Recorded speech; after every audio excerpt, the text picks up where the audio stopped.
বিষ্ণুপুর প্রাচীন মল্ল রাজাদের শহর, আর এই শহর পর্যটনের শহর, মন্দিরের শহর।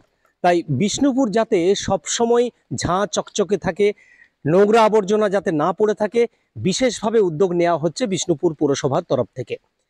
এতদিন ধরে বিষ্ণুপুর পৌরসভাতে প্রতিদিন দুবার করে বিভিন্ন প্রান্তে জমে থাকা ময়লা আবর্জনা তোলা হতো।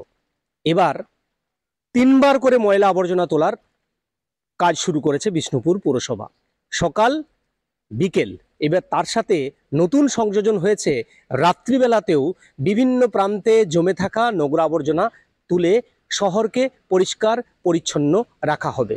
কি বলছে বিষ্ণুপুর পৌরসভা? বিষ্ণুপুর মন্দির নগরী, পর্যটনের একটা শহর, এবং আমাদের মাননীয় মুখ্যমন্ত্রী বারে বারেই বলেন যে পর্যটনের শহরগুলোকে যদি আরো সুন্দর, আরো বেশি পরিষ্কার করা যায়, তাহলে যেমন পর্যটকদের জন্য একটা আকর্ষণীয় বিষয়, আর তার সঙ্গে সঙ্গে শহরটা পরিষ্কার থাকলে সবারই ভালো লাগবে। সেই উদ্যোগেই বিষ্ণুপুর পৌরসভা এর আগে আমাদের বিকেলবেলাতেও আমাদের পরিষ্কারের গাড়ি বেরোয় সব ওয়ার্ডে, এবং তার সঙ্গে সঙ্গে আমরা নতুন আরো একটা সংযোজন করলাম যে রাত্রিবেলাতে যারা দোকানদার বা রাস্তার সাইডে যারা মানুষ বসবাস করে, তারাও তাদের বজ্র সেটা যদি তাদের দোকান এবং বাড়ির থেকে সংগ্রহ করা যায়, তাহলে তার পরের দিনে জায়গাটারও পরিষ্কার থাকবে। সেই কাজটাই বিষ্ণুপুর পৌরসভা করলো।